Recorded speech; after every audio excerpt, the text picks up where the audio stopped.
আসসালামু আলাইকুম everyone, welcome back to my channel Farhana's cooking studio. আজ আমি আপনাদের সাথে শেয়ার করব ঘরে পাতা পারফেক্ট মিষ্টি দইয়ের রেসিপি। চলুন দেখে নেই কিভাবে মিষ্টি দই বানাতে হয়। মিষ্টি দই বানানোর জন্য আমি এখানে 1 লিটার পরিমাণ গরুর দুধ নিয়ে নিয়েছি। দুধটা দিয়ে দেওয়ার পর চুলা জ্বালিয়ে একটা চামচের সাহায্যে আমি অনবরত নেড়ে যাচ্ছি যেন তলানিতে না লেগে যায়। চুলা মিডিয়াম হিটে রেখে এই দুধটা জাল করে আমি আরেকটু ঘন করে নিব।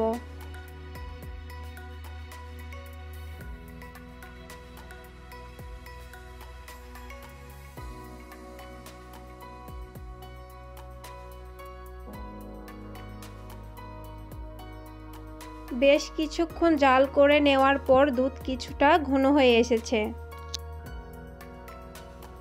এখন আমি একটা বাটিতে অল্প পরিমাণে দুধ তুলে নিচ্ছি। তারপর আমি এখানে 2 টেবিল চামচ পরিমাণ গুঁড়া দুধ অ্যাড করে দিচ্ছি। এখন আমি গুঁড়া দুধের একটা তরল মিশ্রণ তৈরি করে নিব। গরম দুধের মধ্যে সরাসরি গুঁড়া দুধ দিতে যাবেন না, তাহলে দলা পেকে যাবে। এখন আমি এই গুঁড়া দুধের মিশ্রণটা দুধের মধ্যে দিয়ে দিচ্ছি। আপনারা গুঁড়া দুধটা দুধ দিয়েই গুলে নেবেন, এখানে কিন্তু পানি ব্যবহার করা যাবে না। চুলা মিডিয়াম হিটে রেখে দুধটাকে জাল করে নিয়ে আমি আরেকটু ঘন করে নিচ্ছি। এর ফাঁকে আমি ক্যারামেল তৈরি করে নিব। ক্যারামেল তৈরি করার জন্য চুলায় আমি একটা প্যান বসিয়ে দিয়েছি। এখন আমি এই প্যানের মধ্যে 1 কাপ পরিমাণ চিনি দিয়ে দিচ্ছি। চিনি দিয়ে দেওয়ার পর আমি এখানে দিয়ে দিচ্ছি 2 টেবিল চামচ পরিমাণ পানি। পানি দিয়ে দেওয়ার পর আমি কিন্তু সাথে সাথে নাড়ছি না। খুব বেশি নাড়াচাড়া করলে কিন্তু ক্যারামেল ভালো হয় না।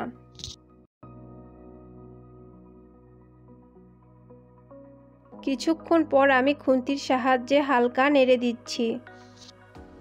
এই ক্যারামেল বানিয়ে নেওয়া কিন্তু খুবই সহজ।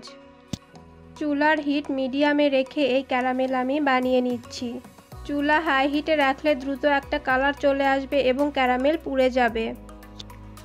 কিছুক্ষণ পর ক্যারামেলের মধ্যে সুন্দর একটা কালার চলে এসেছে। আমার ক্যারামেল বানিয়ে নেওয়া হয়ে গিয়েছে। এখন আমি আগে থেকে যে দুধ জাল করে রেখেছিলাম তা ক্যারামেলের মধ্যে ঢেলে দিচ্ছি।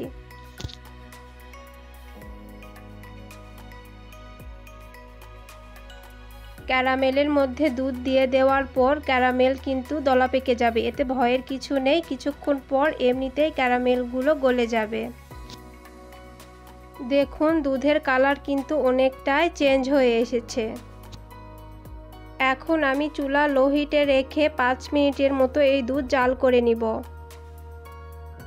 5 মিনিটের মতো জাল করে নেওয়া হয়ে গিয়েছে। এখন আমি চুলা বন্ধ করে দিয়ে টক দই ফেটিয়ে নিব।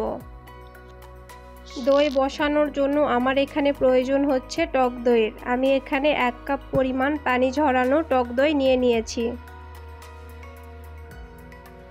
এখন আমি একটা হ্যান্ড হুইস্কের সাহায্যে টক দই ভালোভাবে ফেটিয়ে নিচ্ছি। টক দই ফেটানোর সময় খেয়াল রাখতে হবে যেন টক দইয়ের মধ্যে কোনো দানা দানা ভাব না থাকে। আমি কিন্তু আগে থেকে এই টক দই থেকে পানি ঝরিয়ে রেখেছিলাম। পানি ঝরিয়ে না রাখলে কিন্তু দই থেকে পানি কেটে যাবে। টক দই ভালোভাবে ফেটিয়ে নেওয়া হয়ে গিয়েছে। এখন আমি এটা একটা সাইডে রেখে দিব। এখন আমি যে বাটিতে দইটা বসাবো সেটা নিয়ে নিচ্ছি। আমি যে হাঁড়িতে দইটা বসাবো সেই হাঁড়ি আগে থেকে ভালোভাবে পরিষ্কার করে নিয়েছি। আমি দইয়ের হাঁড়িতে সামান্য পরিমাণ টক দই ছড়িয়ে দিচ্ছি যেন দইটা ভালোভাবে সেট হতে পারে। টক দই ছড়িয়ে নেওয়া হয়ে গিয়েছে। এখন আমি এই হাঁড়িটা একটা সাইডে রেখে দিব। একটা আঙুল সহ্য করতে পারে এমন কুসুম গরম দুধের মধ্যে আমি টক দইয়ের মিশ্রণটা দিয়ে দিচ্ছি। দুধ খুব বেশি গরম থাকতে দুধের মধ্যে টক দই দিতে যাবেন না, তাহলে কিন্তু ছানা কেটে যাবে। এবং খুব বেশি ঠান্ডা করেও দুধের মধ্যে এই টক দই মিলাবেন না, তাহলে কিন্তু দইটা বসবে না। এখন আমি একটা হ্যান্ড হুইস্কের সাহায্যে টক দই এবং দুধের মিশ্রণটা ভালোভাবে ফেটিয়ে নিচ্ছি।